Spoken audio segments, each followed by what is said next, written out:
RotoWire Fantasy Football Live Show. Remember, we're going to be live 5 days a week, 11 a.m. Eastern. But if you missed the show, if you missed yesterday's show, no problem. You can always catch the replay on RotoWire YouTube. And I always have a link up that on my Twitter profile. Now, during the preseason, I will take Thursdays and Fridays off. So we'll be every other day, we'll be live. Now, as a RotoWire analyst, I'm in countless drafts. You know that. This year, I've learned the obvious, what everybody else has learned. Fantasy football players will be able to get many of those top running backs that we couldn't get in prior years much later than we used to. There are values in almost every round through the first 80 picks or so, and I've even identified some values outside the top 120. So this is definitely a year where fantasy players can be creative with that approach to drafting your running backs. But be ready for a little difference this season if you're just jumping in. Those of you who are already into the fray, you already kind of know how this goes. Now, if you do like this show, please consider hitting that like and subscribe button. If you're watching on RotoWire YouTube, it'll help us know if the show is something you value. And please follow me on socials at Jim Coventry NFL. Now on Twitter, 5 to 7 player profile threads every week. Yesterday, we put out a fun one on Mike Williams. This morning, one on James Conner. I think you'll enjoy those. I let you make the decision, but I give you all the ammo I've got that I've learned about these players. Finally, make sure you're staying tuned to the end of this show. Jorge Martin of RotoWire Fantasy Points and the Familia Podcast on to talk about players he's targeting in 2023 fantasy football drafts. Morning, Dame. Thanks for being here. All right, we have news to cover that has potential fantasy football impact. So, New York Giants news. Of course, Saquon Barkley. Weird deal, right? He agrees to terms on a 1-year deal worth up to $11 million. But wait, he didn't get a deal that the Giants can't tag him again, so they could tag him again at the end of the season. Also, the franchise tag was like $10.1 million. So he made this stance for less than $1 million, and he still doesn't get his ticket out of town the following year. I don't get it, but fantasy managers, great. He's back to being, you'll put him somewhere, some like him running back 3, some like him running back 4. He'll settle right back around the turn, early second round. But those last few days when the holdout was looking to be a thing, in one of the high stakes drafts, from fantasymojo.com, Darren Armani told me that Barkley went at the 306 or something like that. That's not going to happen anymore. Those discounts are over. So it'll be back to being, again, a first half of the second round type player. So Las Vegas Raiders news. We'll keep talking about Josh Jacobs here because this broke yesterday after the show. So he was taking a flight out of Vegas. He's not expected to report to camp. And what I say about this for Jacobs, look, he's a very risky fantasy play, right? Last year, it was a magical season. He was playing for a contract. The Raiders didn't pick up his 5th-year option, playing for that contract. And then, of course, the Raiders do tag him. And from a business standpoint, Jacobs rarely gets hurt.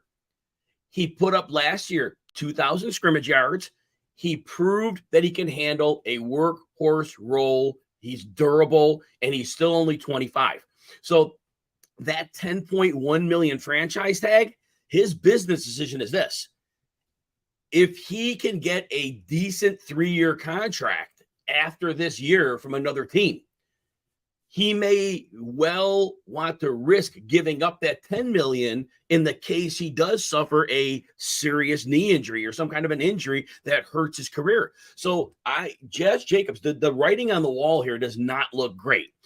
So look, you take him in fantasy and you're hopeful he eventually reports, he plays for, whatever shakes down next year, and he has that magical year again. But look, there in my mind is significant risk that from a business standpoint, and I said this on different shows, and this is an over exaggeration, if the dude has a hangnail, I'm not playing this week, coach, because he does not want to hurt his long-term future earnings by going out and looking like not the star back he was last year. So be very careful when drafting Josh Jacobs in fantasy.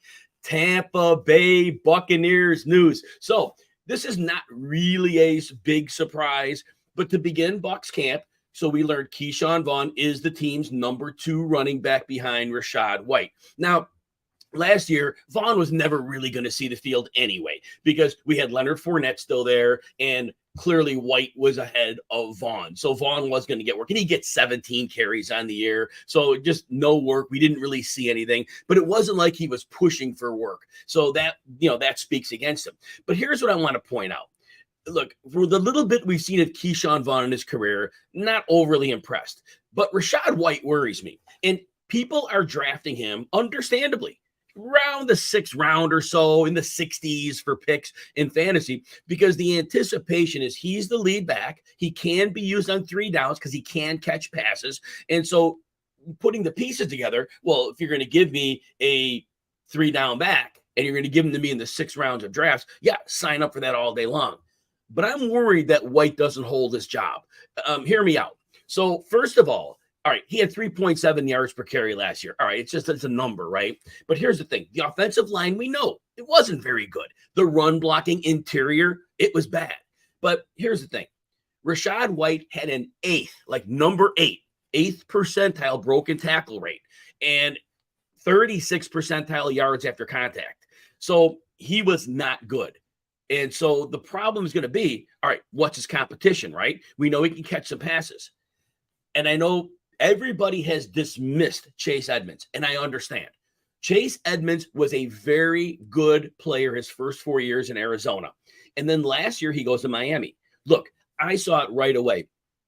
That system, the 49er system, that system was not for Chase Edmonds. He looked brutal in it. But I think a lot of people slept on the later part of the season. He gets dealt to Denver, and when he goes to Denver, what ends up happening there is he has a high ankle sprain, but he gets on the field at the end of the season, and he looked like the Arizona Chase Edmonds. So on that small sample, it told me, okay, the Miami time was an aberration. It was not who Chase Edmonds is. So Tampa Bay gets an immense steal here. And personally, with what I've seen from Edmonds in his career, I think he's better than Rashod White. And yes, he's 3rd on the depth chart, but that means he's going undrafted in your 16-round drafts. He's getting drafted in a few of those 18 and 20-round drafts, but he is not even on the radar for most people. If you have a deeper draft, take a lottery ticket on a running back anytime you think there's a path to work. Chase Edmonds shows what he showed at the end of the season and in Arizona. He has to compete for almost half the work. And I believe Sean Tucker is in the mix as well, and I get great call on that. But Chase Edmonds is an accomplished player. He won't be used as an early down grinder. That's not what he is. But as a rotational early down back and a very dynamic receiving back, I just expect that he is going to end up supplanting the trio of Rashod White, Keyshawn Vaughn, and Sean Tucker. I think this is one. Again, if it doesn't work, this is what I like about fantasy, right? When you take a player in the super, super late rounds, I want the player who I want clarity on in week 1 or 2. I want to know that I can cut this player because he's useless, or I could keep him because he has a role. I don't want that player who I'm going to keep on the roster for 8 weeks saying maybe, while all the waiver opportunities pass me by. So again, if you're drafting White, just understand, I don't think the role is as secure as many believe it is. Draft cost isn't much. But again, I think the flyer is Edmonds. Baltimore Ravens news. So after we reports to camp on July 23rd, which is Sunday, the Ravens right away on Monday put Rashod Bateman with that foot injury on the PUP list. Now remember, Bateman injured the foot like week 6 last year. And then in the summer, just a couple months ago, he gets that cortisone shot in his foot. Now, that's problematic. We were not expecting that to happen. And so his ADP has plunged. According to fantasymojo.com, my go-to for ADP, he was going just outside the top 100 picks, wide receiver 48 or so. It's bad. So he had limited targets last year, but he looked like a player who was ready to bust out in a big way. But they didn't get him the ball much. It was limited sample size, but his yards after the catch were like 98th percentile. Again, it was a small amount, but he looked good. So now here's the deal. If the foot injury still isn't right, it is cause for concern. So his ADP is probably right. And so you are taking a gamble drafting him. Right now, I'm kind of avoiding him. There are players in the round of the drafts where he's going that I'm more interested in, but I was in on Bateman. But keep the eyes on the training camp, because if he ends up being a full go at some point, if the market doesn't adjust quickly, I believe he will be the X receiver. He will line up on the line of scrimmage, take on the contact from the corner, but he'll be that alpha lead receiver for them. And I do believe that Rashod Bateman, can be the best receiver in that group, because he is what I thought was on a star path. But now he played 12 games as a rookie. He played 6 last year. So the injury concerns are very real. So the draft cost has to be fair. And as I said, you have to get news from camp that he has passed the majority of his foot injury. Right now, I am going to fade him for now. I'm hopeful things turn around. New Orleans Saints news is next. So the Saints received good news on Kendre Miller, their 3rd-round draft pick, right? He passes the physical. Now, the problem was he suffered that injury at TCU back in January in the college football playoffs, but that injury cost him valuable reps during those OTAs. And here's the problem, though. We bring in Jamal Williams, and Jamal Williams is not a great running back, but what Jamal Williams is, he's the coach's dream. He does everything as the coaches require. He blocks. He's in the right space at the right time. He just understands the game of football on a different level than most running backs in the league. And so this is a guy, as long as he still has his legs about him, he is going to have a role in the NFL. Kendre Miller, as I scouted him, I had pluses on him. His explosion and change of direction, he did it well out of his cuts. And his size, for his size, he does well in traffic. And his vision, I thought he reads defenders well. But I did see some downside too. He was a little slow running inside, and that's where he's going to make his bread and butter in the NFL, because he's a little bigger. He tries, though, to be a little too evasive, and he does some of that start and stop stuff. And look, if you're not Le'Veon Bell behind that Pittsburgh Steelers line about 8 years ago, that doesn't work. And he's not a factor in the passing game. So Kendre Miller, at best, is an early down grinder, but I saw those traits where he's a little slow on inside runs, so that gets me a little bit nervous. So that said, I think that Jamal Williams will remain ahead of Miller. However, if Alvin Kamara eventually, finally, whatever, gets league discipline, and the personal conduct policy is 6 games for, what he did. Don't know if it ends up that way, but Kendre Miller is going to have a role if that happens, because Williams is not going to take on all the work. So it would be a 1-2 punch. So Miller would definitely have early season fantasy value. And if he comes out and plays well, that would give him a chance to cut in the work for when Kamara returned. So that said, I think Jamal Williams, who is going around a pick 100, I really think that Jamal Williams, for what he brings to the table, is solid. Now, remember, Detroit did not use him in the passing game last year, but we learned from Jamal Williams' days in Green Bay, he can catch the ball. And if Kamara is out, we are going to see Jamal Williams get receptions unlike last year. He's not getting those 18 touchdowns again. That's a non-starter, but his role could be very different.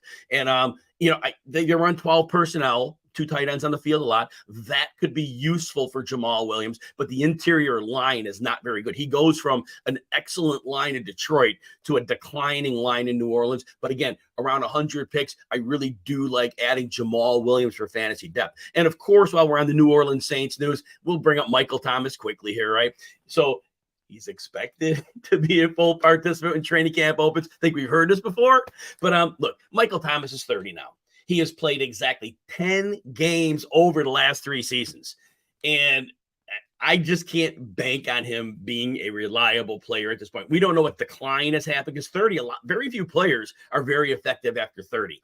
And that's a lot of missed time. And so and he looked decent when he was on the field last year. He had 3 touchdowns in that limited, 3 games that he played before getting hurt again. Now, the yards after catch, he was 2nd percentile, like number 2, terrible. But on those 20 catches, now it was like 16 catches. 3 of them were touchdowns, so he couldn't get yardage after the catch on those. Well, one might have been caught on the 4-yard line and he ran it in. So that might have skewed that a little bit. But I do think with a history now of foot injuries for 3 years, I think running after the catch may not be Michael Thomas's best attribute. And so I am not excited about drafting. I mean, and look, once he shows up, his ADP, somebody's going to be on him because they're going to just see the glory days. So I'm just going to, unless Michael Thomas falls to the 13th round, it'll never happen. 10th round is probably the extent of it. But I'm not going to take a 10th round pick or better on Michael Thomas. I just let somebody else take the risk. Age, injury, too much. I will quickly talk about Chase Claypool. So he apparently is off the pup list. So Chicago Bears news, Chase Claypool, he's back. Now, here's the thing. Last year, we can't hold that against Chase Claypool. Anytime a receiver gets traded in season, unless he's a superstar and he's going to command heavy targets and a good offense, that transition midseason does not work. He didn't have a training camp, no time to acclimate. NFL practices during the regular season. That's not about acclimating players. It's about installing game plans for that game. So Chase Claypool never had a chance. But now the Bears invested heavily in him. They gave up, the 33rd, 34th pick in the draft, something like that, what it ended up being for Claypool. So, look, the Bears have DJ Moore, obvious alpha stud number one receiver. He will be the lead guy. Darnell Mooney will be perfectly cast as a number two. But they're both, DJ Moore's not small, but he's not like that huge imposing presence, right? We love DJ Moore, beautiful football player. Darnell Mooney is a great number two. Now, I don't know from the Bears standpoint. I think that the offseason plan told me they are going to run some two tight end sets. They're going to obviously have Kmet as the leader, and then Robert Tonyan's going to be involved. So I don't know how much three receiver sets they play. But Chase Claypool does give them a physical presence they don't have with their other receivers. I think that he's getting undrafted in most leagues. If you're in a 20-team league, I do think you might take a dart on him very, very late. And again, like I said about Chase Edmonds earlier, and within 2 weeks, you'll know if he's part of the plan or not. You'll know whether to keep him or dump him. But if the Bears decide to up their passing game, and if Justin Fields actually can respond to that, which he may, Claypool could be a thing. Again, you're putting very, very little stock in him, but just understand he's one of those players. And I'll repeat it. You want to draft the player who you have clarity on by week 2 so you can move on. You don't want to just have this guy on your roster for 8 weeks saying maybe, maybe, maybe. You'll know quickly with Claypool. Hey, if you're enjoying this content, please consider hitting the like and subscribe button if you're on YouTube, RotoWire. And please follow me on those socials at Jim Coventry NFL. I did mention earlier, I'm doing player threads, about 5 a week. I may go up to 7, but I definitely have a Chase Edmonds. I'm sorry. I have a James Conner one up this morning, and I put a Mike Williams one up yesterday. I think you'll like them. Check those out and read them. Now, before I talk about the 5 running backs you need to draft in 2023, today's opening kickoff is about take lock. So in the early days of being a fantasy player, I was like most people when they start. We're green. Well, I took hard stances on players, and I still to a degree do, but here's the difference. Sometimes those hard stances, I would keep those for a player's career. And sometimes that's fine. Some players are what they are and they never change. But I learned as I became an analyst, I have to constantly reevaluate players. And it's week to week. I literally reevaluate players watching the film every week. Sometimes the situation changes. Sometimes the player himself changes. But if you miss out on those changes as a fantasy manager, you're at a disadvantage. We shouldn't change our takes lightly because something compelling will need to happen for us to change. Don't be whimsical with those changes. But my goal as an analyst, I explain everything I see and learn, and I try to share it with you. You make the decision. You're smart. You're a very good fantasy player, and you know many things. I just try to add a little bit to that knowledge base, and you decide if it's useful to help you or if it's not. But I always say this. Don't give a darn about the what of what I say. But listen to the why, and then you make your decision if it makes sense for you. And then keeping that open mind with a willingness to change your take, it makes us better fantasy players. All right. And also, I'm a commissioner of a 12-team league. So participants in that league, they're spread all over 4 time zones. Most of us spouses, kids. I always struggle to find that date and time that works for everyone. If you're like me, you're in that same boat. Now we have a tool at RotoWire to solve that issue. You can get the scheduler. So you just go to rotowire.com/scheduler, and it should get you set up for your leagues. All right, we are now on to the 5 running backs that you need to draft in 2023. Obviously, you're not drafting all 5 of them. First one, look, you hear me. I'm all in on Nick Chubb this year. There's no question about it. First of all, with Nick Chubb, He's had at least 5 yards per carry in these last 4 years. Insane. The production's unreal. But now, last year, he was in the first half of the season, he was like a league winner. And then all of a sudden, the production went down a bit, and it really wasn't good when Deshaun Watson was in. A couple things that I noticed on film. So you would think that when the Browns went 3 receivers, it's 11 personnel, defenses would, lighten up, give Chubb more room to run. When they tried that, defenses didn't respect Jacoby Brissett, and they didn't respect the version of Deshaun Watson that was out there. So Nick Chubb actually struggled when he was in 11 personnel, did not run well, but defenses weren't playing it as a respectable passing game. Now, Nick Chubb as a runner, my belief, he is the best pure runner in the NFL. And his broken tackle rate, 84th percentile, and yards after contact, 96th. He is as good as it gets.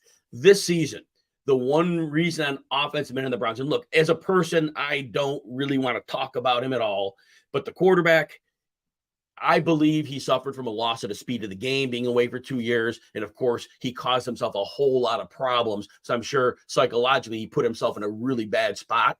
I imagine with another year, that speed of the game comes back. Defenses will have to respect him as a passer because he is a very good passer. Therefore, I also think with the investment that the Browns made in Watson, and obviously all teams are gearing to win a Super Bowl, they have to go away from that heavy personnel, and they even don't need the personnel anymore. Harrison Bryant did not work out, and Njoku is going to be fine. But I don't think they're going to go to those 2 and 3 tight end sets anymore. I think this becomes a pass-centric offense. 3 receivers is a base on most downs. That's going to give them dynamism in the passing game. It's going to open space for Chubb, and Nick Chubb could be a massive factor. And look, we're talking about this. We know that Jerome Ford is the only real competition. Chubb caught 27 passes, which for 239 yards, it was really good performance for him. 2019 was the only other time he had a season that somewhat rivaled that a bit. But unlike others, I'm not going to say, Chubb's catching 50 passes. No, not going that route. But he might get to 40. And that's a big deal. And if it's 11 personnel and defenses are lighter, he's going to have more room to run. So, look, I have Nick Chubb as my running back 3. It's ahead of most. And I will draft him right around the turn at the end of the first round. Certainly, if he skates in the middle second, and that's where I'm drafting, I will gladly draft him. But I do think this is a great season to roster Nick Chubb. And then Jonathan Taylor is next. So, look, he was considered like a can't-miss fantasy option. I remember talking about it. It's like he was the number 1 consensus pick. And I always say, when you start moving down the board, it's like the warts on players. So you find the little dings. And Jonathan Taylor, there weren't any. It was like, okay, we got a number 1 pick here. He's young. He's been healthy. Boom, there it goes. So Jonathan Taylor, unfortunately, wasn't around. So we missed him. All right. So anyway, he had a bad season. He had high ankle sprains, maybe 2. 1 for sure, and then he re-aggravated maybe. So we had that as an issue. The offensive line struggled. Ryan Kelly and Quentin Nelson, they were in their 20s, and they did not have dominant seasons. But here's the thing that I love about Taylor this year. We bring in Anthony Richardson, and I talk about this. They're going to install an RPO offense for him. So they're going to spend the whole offseason installing that offense. It's not like Gardner Minshew can run that offense. And you can't just say in week 1, Minshew, you're going to start, but we're going to run a different offense. It's not going to happen. Can Minshew start a game? Yes. That's going to be about it if that even happens. But once you commit to that offense, and here's what I like. There are 5 viable tight ends on the roster right now, right? And with those 5 tight ends on the roster, they might keep 4. But they're going to run a lot of 2 tight end sets for sure, and even 3 tight end sets. With Richardson as a running quarterback, it's going to give Taylor, I always say those mobile quarterbacks, they freeze that linebacker for a nanosecond, and that's all running backs need to get more seam to run in. Taylor is going to crush that as an elite running back. And then when you put so many tight ends on the field, and I do expect a bounce back from Quentin Nelson and Ryan Kelly on the line this year, when we see that happen, all of a sudden, defenses are not physically equipped to deal with that heavy of personnel. That's a big problem. So I think the Colts are going to be able to manhandle teams in the running game. And so Jonathan Taylor, with the space I expect him to get, does not matter if they're 8-man boxes, because they are going to have the advantage with the blockers and the quarterback they have. So Jonathan Taylor, he has a huge value going sometimes in the early second round, very late first round. But yeah, if you get him around that turn, Jonathan Taylor. And there are drafts where I'm at the 12 pick turn, 11 pick around the turn. You know what? I like receivers early this year. But if you're going to tell me I can start out Chubb and Taylor, who I think are going to have dominant seasons, I'm going to go that running back in those specific circumstances. But if you can get at least one of them, I really think it would be a key to your season. All right, next we're going to go to Najee Harris. So Najee Harris is in his age 25 season. And what I want to point out about last year for Najee Harris, he had that mysterious preseason foot injury. And then they played him on it. So we were like, okay, Najee's fine. No worries. We're going to have the volume. We're in good shape. Well, I don't think he was right, because first 6 games of the year, he averages 3.6 yards per carry. But all of a sudden, they have that week 9 bye. After the week 9 bye, Najee Harris comes on. All 6 of his 80-plus yard games. He scores 6 of his 7 touchdowns. And the usage, right? Early in the season, the carries were, only 2 games with more than 15 carries. He had a 17 and like an 18 in there. But then after the bye, he ends up with 20 carry games. And now we know 5 of them, 20 carry games plus. And so now it told me it was the foot. Pittsburgh's been rebuilding their line for years. He's going to get that volume. So Najee Harris, he is falling in drafts. He's going in the latter 3rd round. I don't think there's much of a difference for him and the 8 to 12 running backs in that group. He's definitely in that group. And I think he's a screaming value if you get him in the 3rd round. Jaylen Warren talk, not worried at all. Najee Harris is going to be very heavily utilized. All right. Next player I'm going to talk about is James Conner. So for James Conner, I'm going to make the point simple. I was in heavily on him when he broke out I was a good player before, but when he had that huge season with the Cardinals, I was all in on him. Last year, his price went up. I was out. This year, back in. He's going to miss time. Very simple. He will miss time.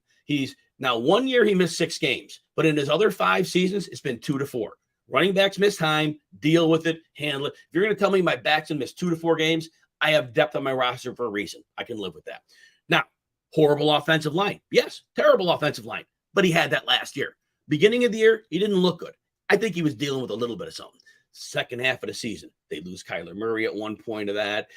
Even before that, though, Conner from week 10 on, it was like 20 PPR points a week. He was back. He had 4.3 yards per carry, equaled his best total back from 2018 behind a horrible line. Even when Kyler Murray was out, he was getting it done. He had 73rd percentile broken tackle rate. He had a 72nd percentile yards after contact rate. And so we look at the season that he had and James Conner down the stretch. If you had him then, he was a league winner for you. Now, what we'll look at here is his catches, right? He caught 46 passes, second most of his career. Cardinals are going to have a garbage defense this year. We already know that. And so if you're going to tell me they have to throw to their backs, there's no competition. Keontae Ingram was terrible. We know that. Corey Clement, he should be like a running back 4 or 5 on a team. So he is going to maintain that 90% snap share that he had, and he's still age 28. The fantasy community is out on Conner. He's gone as late as the 7th round in some drafts, 5th round in others. If you're going to tell me 90% of the snaps for a guy that's been per game, the running back 9 in PPR the last 2 years, all day long. All right, I am going to be very excited to bring in my friend Jorge Martin. Now, if you want to see my weekly fantasy strategy articles, you can get a free trial at RotoWire by going to rotowire.com/Jim. You don't need a credit card. If you're looking to subscribe for the season, this July, RotoWire is offering 20% off subscriptions. Just visit rotowire.com/sale. But now I have a super special guest here. We are going to welcome in Jorge Martin. He's the founder of the Familia Fantasy Football Podcast, contributor at RotoWire and Fantasy Points, as well as a featured writer at Fantasy Pros. And please follow Jorge at Jorge Martin 17. Jorge, tell us how you are today and what's going on with you. I'm doing great. I'm with you. It's awesome. I feel like I'm having breakfast with Jim Coventry out on West Coast. Thank you for having me. Excited to have you. Very, very excited to have you here. So our goal when we bring in these industry experts like yourself, Jorge, we want to get ready for our fantasy drafts. So it's going to be very simple. We're going to ask you about a quarterback, running back, receiver, and tight end who you like this year, and you're going to tell us why, and the fantasy community will be able to make some decisions as to how they like these players, but you definitely are going to be gating on your rosters by adding these players when you're drafting. So the first player I want to bring up had a disappointing year last year. He was great the first 2 years, but Justin Herbert only had 25 touchdowns last year. Very difficult season for him and the Chargers. Tell us why you like Justin Herbert to have a big bounce back. Oh my goodness. Well, number one, Kellen Moore is coming on as the offensive coordinator, and he's, he likes to take more shots down the field. So I'm looking at that. I think Justin Herbert, he's got top 5, maybe top 3 arm in the NFL, taking more shots. I think it's fantastic. I look at him on top of that. I mean, he was a disappointing season, but he still threw 4,700 yards. And what were the contributing factors to that? He spent most of the season playing through a rib injury. I mean, I'm still remembering that game against Kansas City where he just basically gave up on a play. And that's the kind of pain he was in. And he played the next week and he didn't miss a game. I think there's going to be a return to health. Also a return to health from his wide receivers. Keenan Allen missed a big chunk of the season last year, came back, and he was targeted heavily in the last 5 weeks of the season, averaging almost 20 points per fantasy PPR points per game at that point. So Justin Herbert was finding him. Big Mike Williams, he missed 4 games last season as well. So, I mean, you take away those 2 targets, people are knocking Justin Herbert down for his low ADOT last year. I look at the fact that he didn't have his top 2 targets. And so who was his next target? It's Austin Eckler. He take some shots with him. So the other thing, and this came from my conversation, my NFL insider conversation with Fernando Ramirez, who covers the team for the Sporting Tribune. And he sat down with, he's credentialed, covers the team. And he talked with Derwin James, all-pro safety, one of the best defenders in the NFL, asked him about, is there a rookie who stood out? Without any prompting, without any question, he said Quentin Johnston. He said Quentin Johnston is him. He is going to be great. So I'm looking at that. He's going to have 3 top targets. He's still got one of the most dynamic running backs in the game coming out of the backfield. I mean, I look at that. Gerald Everett, a very underrated tight end, improved offensive line because they're going to have Rashawn Slater, who is bordering on all-pro status. And, and Jamari Sawyer, who played for him last year, is going to move into guard. I'm looking at that. I think we could be looking at, and this is also coming from Fernando, 5,000 yards passing and 40 touchdowns. And that's what Patrick Mahomes had last year as a QB1. 100%. And I'm wondering this too. It's like, why can't Justin Herbert put up Patrick Mahomes' numbers? Because as a talent, I know Mahomes is, as great as they come, but Justin Herbert has an insane arm and he can do so many things on the field. And it's a great storm. And I like that you brought up Quentin Johnston. Look, Quentin Johnston may have had a knock of route running and precision, and that may be the case. I don't know what he'll be in 3 years, but in this offense, if they just run him on slants, that's all they have to do, because defenses will never be able to say we're stopping Quentin Johnston because they got to deal with everyone else, Jorge. Absolutely. He's going to be he's going to get the third best cornerback at best, maybe the second, but how many of them are going to be 6'3", 6'4", and 200 plus pounds, run a sub 4.5 40? I mean, this guy's a freak athlete. He could have a stretch like Christian Watson had last year for the Packers, kind of like where he gets by on pure athleticism and just puts up some ridiculous numbers for a few weeks. It could be hit and miss, but man, so much raw talent. He's not going to be getting top defenders on him. I think it's and with a top flight quarterback throwing to him, gosh, The equation is just fantastic. I mean, everything adds up.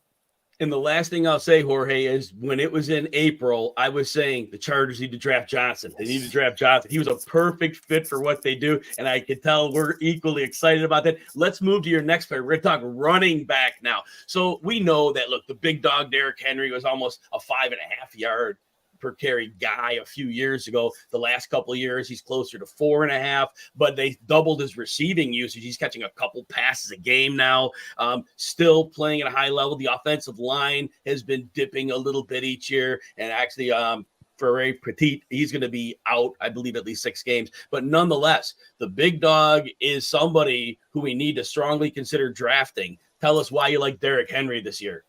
Well, yeah. One of the things also you talked about the offensive line. They added Peter Skoronski, first round tackles. So you look at that, and he's just you add that. And the thing I love about Henry is he's going to get extra yards. He had 799 yards after contact last year. He was number 2 in the NFL in that. So there's no fall off in how much of a physical dominating presence he is. He's a unicorn.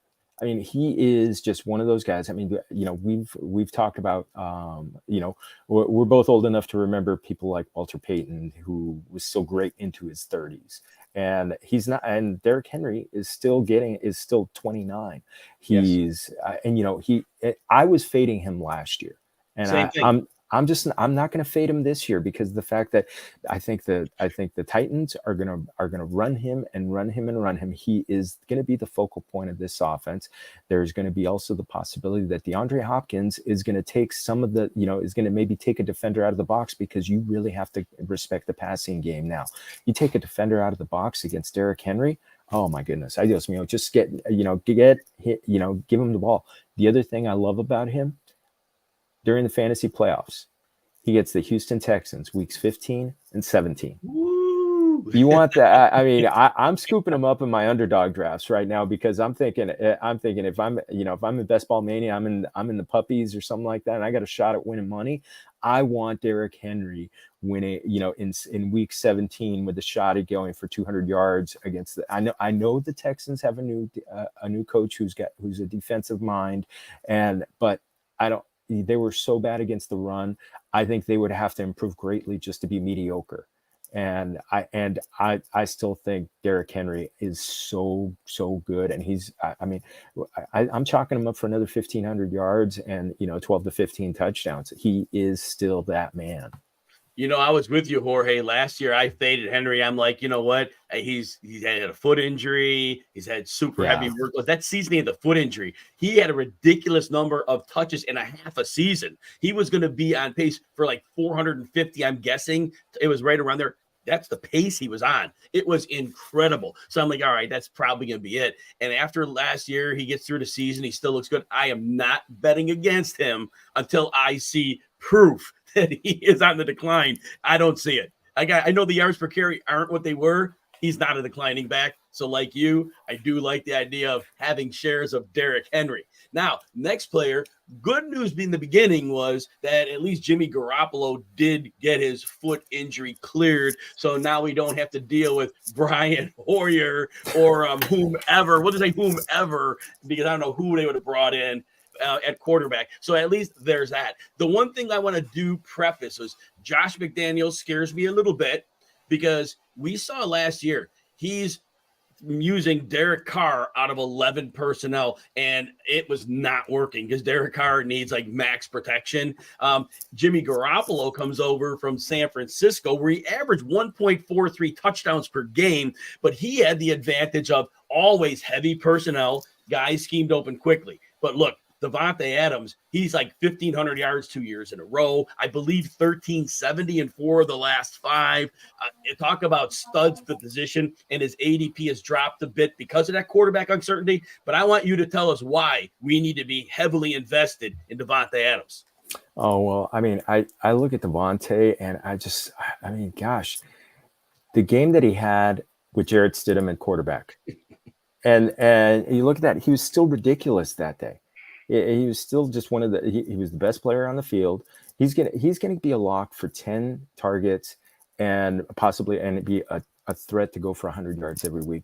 I mean, Davante Adams, I was worried that there might be a drop off going from Aaron Rodgers to Derek Carr, and it wasn't. A little bit in accuracy, 100 catches on 180 targets. If you got 180 targets from Aaron Rodgers, he might have had 120, 125 receptions out of that.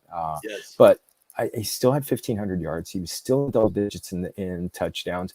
I think Jimmy G is what does he do? He still feeds his main guy. Yep. And really, there's no one who I know they added Jacoby Myers. I know that Hunter Renfrow was a disappointment, but they're taking a big downgrade in Darren Waller. So I think they're just going to have, it's going to be it's going to be a narrowly focused offense where Davante Adams is going to get 10 targets a game. He was the PPR wide receiver 3 last year, and in having still having a fantastic season when a lot of people were expecting him to take a step backward. And I'm just not. I still think, from a talent standpoint, I think he's the most physical wide receiver among the elite wide receivers. Great contested catches. There's really nothing he can't do other than, run a sub 4.3 40, and he doesn't need to. Nope. He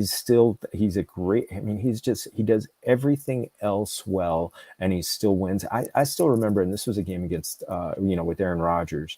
He was going up against Darius Slay with the Eagles. It was a couple of years back. I think it was 2021.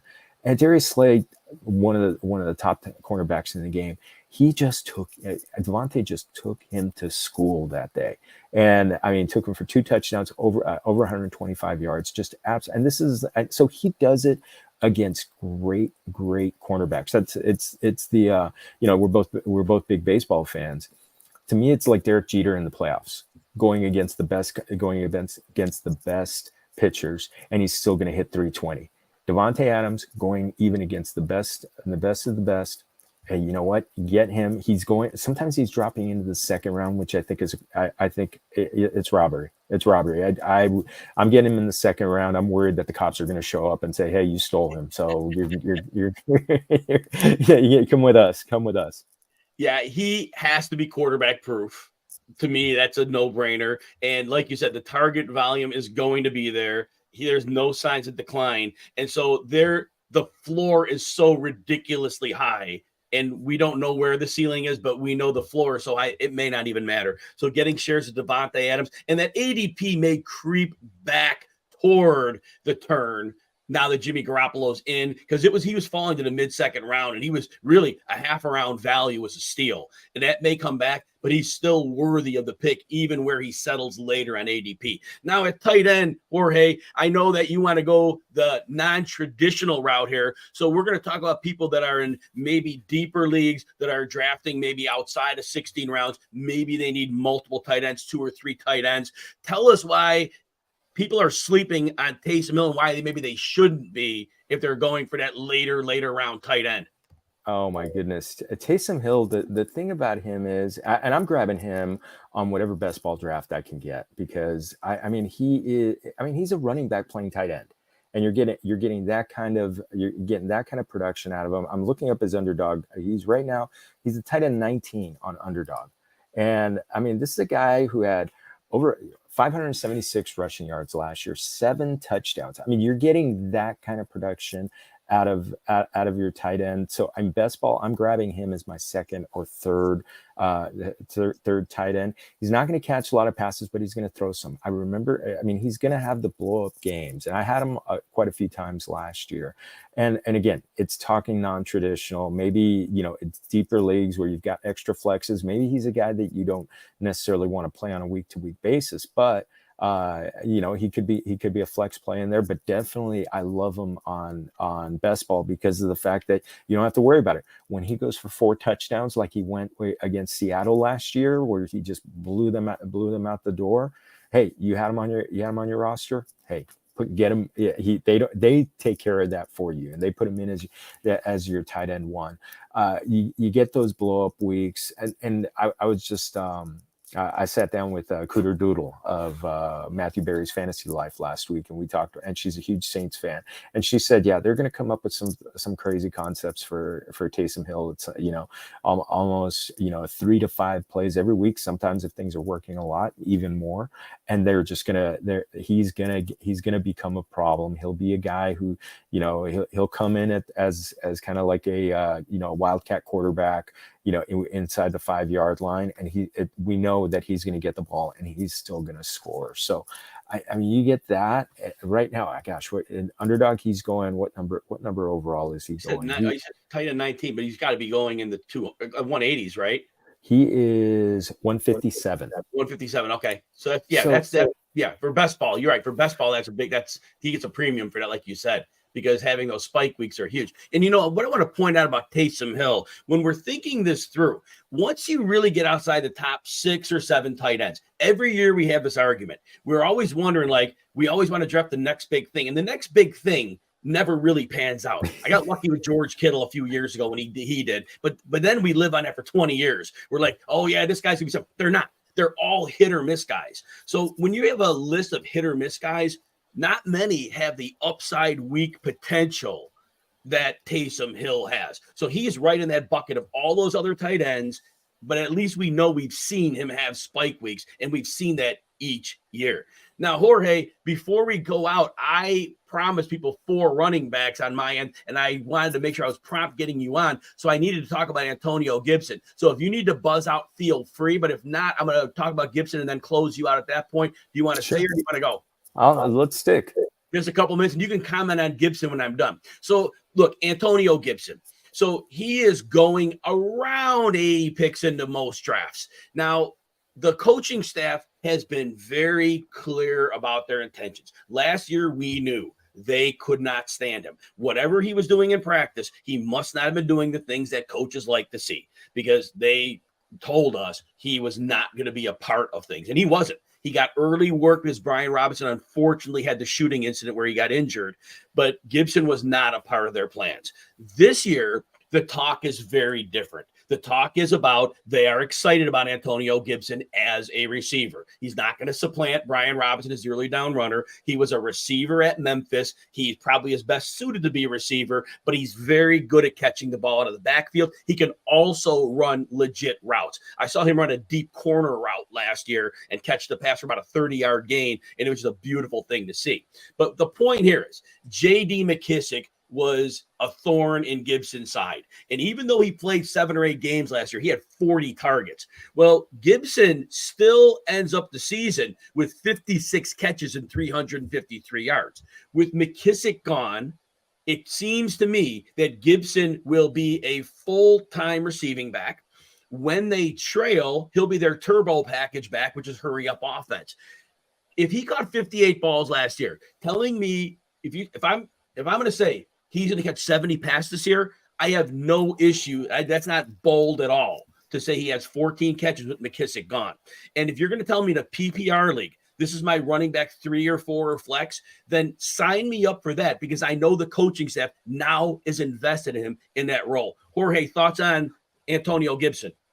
Well, I also, I love what you said, and I was kind of fading him before, but in the last few weeks, I've really started to kind of come around on him, because I just look at the possible roles, and I look at the way the Chiefs with Eric Bieniemy calling with Andy Reid, building the scheme and everything like that. And you look at how the roles were set, and it's almost like you got Brian Robinson, who's going to fit that Isaiah Pacheco role, the banger, who maybe not is going to catch too many passes. And then you got Antonio Gibson filling that Jerick McKinnon role, and he got 9 touchdowns last year. Now, there's a big drop off from Patrick Mahomes to Sam Howell at quarterback, but the fact is, young running backs need guys to need that safety valve. And I can see Antonio Gibson definitely being that guy. And also keep in mind, he's going into his contract year. Guys, and we're talking, there's so much talk about running backs and pay and everything like that. Running backs in a walk year, they got to play, they've got to pay off so that they can get the payday. And so I look at that, and so he's going to need to perform very much this year if he's going to become a player who gets an next contract with the Commanders or whatever they're going to call it, or any of the other 31 NFL teams who are also going to be keeping an eye on him. Now, Jorge, most important part of the show, I want you to tell people where they can find your stuff, what you have going on, because I want people to be following you and hearing your material, because you bring the goods when it comes to fantasy football. Oh, well, Jim, thanks again. Thanks again for having me. And just a real quick, you find me at Jorge Martin 17 on Twitter, everywhere else, Instagram, Facebook, it's Familia FFB. I'd love it if you guys could also, once you flip off of this, go over to my YouTube channel, also called Familia FFB. I'm down to the final 4 doing an NFL Insider series. So I'm talking to a beat writer, podcaster, broadcaster, someone who is dedicated to all 32 NFL teams. I've just got 4 left, but I've got the playlist set aside. So if you want to go back and listen to, watch any of them, we're also on Spotify if you want to do the listen, but love it if you could give us a like and subscribe over at Familia FFB on YouTube and check out that great content. And I've tried really hard to do evergreen content. So I've got a series on year 2 players, rookie landing spots, everything that's just that really, really looks ahead to the football season. So again, Jim, thanks again for having me. Now, Jorge, when the show's over, I will repost the show for people to watch. And when you retweet it, put those links in there. So make sure you look for the links in Jorge's retweet of that so you can find his YouTube page very easily. And before we go out, Uncle Ted Talks loves Tony Pollard as running back 1. He also mentioned Chuba Hubbard. And one thing I'll quickly say about Chuba Hubbard before we leave, Miles Sanders has an injury history. And if he were to miss time, Chuba Hubbard would be an immediate running back too, and you can get him cheap in drafts. So if you are rostering Miles Sanders, it may not be a terrible idea with a later pick on Hubbard, but Hubbard as that potential guy that could get work, definitely worth a pick. All right, we love having Jorge Martin in today. We will have him on again at a future time. But for everyone else out there, thank you for joining. Please join me tomorrow, 11 a.m. Eastern time. That'll be Wednesday, July 26th on RotoWire YouTube. My guest will be Kevin Tompkins of Fantasy Alarm. Have a great day, everyone.